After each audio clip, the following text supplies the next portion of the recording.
வணக்கம், நான் உங்கள் அகிலன். இன்றைய வீடியோவில் திருவண்ணாமலை இருக்கும் ரமணர் ஆசிரமத்தின் வரலாறை பற்றி காண்போம்.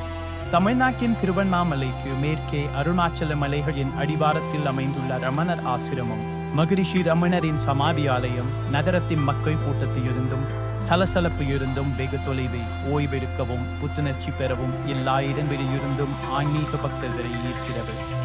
மகரிஷி ரமணரை அவரது சீடர்கள் ஒரு சிறந்த ஞானியாக கருதினர். பல பக்தர்கள் அவனது கவர்ச்சிகரமான ஆளுமையால் ஈர்க்கப்பட்டனர். மேலும் அவரது போதனைகள் இப்போது பல பகுதிகளில் பரவி உலகம் முழுவதும் அவரை மதிக்கவும் புகழவும் செய்கின்றன. இதனால்தான் ரமண ஆசிரமம் தொடர்ந்து ஆயிரக்கணக்கான பக்தர்களால் பார்வையிடப்படும் ஒரு விருப்பமான சுற்றுலா தலமாக தொடர்கிறது.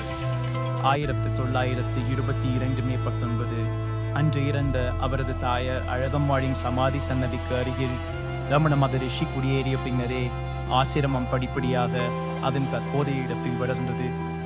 ஆரம்பத்தில் அங்கு ஒரு சிறிய குடிசை மட்டுமே கட்டப்பட்டது. 1924 2 குடிசைகள் அமைக்கப்பட்டன. அவற்றை ஒன்று சமாதிக்கு எதிரே இருந்தது, மற்றொன்று வடக்கே இருந்தது. வேதாந்தத்தில் ஆர்வம் உள்ளவர்களுக்கு மட்டுமல்ல, இந்திய ஆன்மீகத்தை பற்றி மேலும் அறிய விரும்புவோருக்கும் ரமண ஆசிரமம் சரியான இடமாகும்.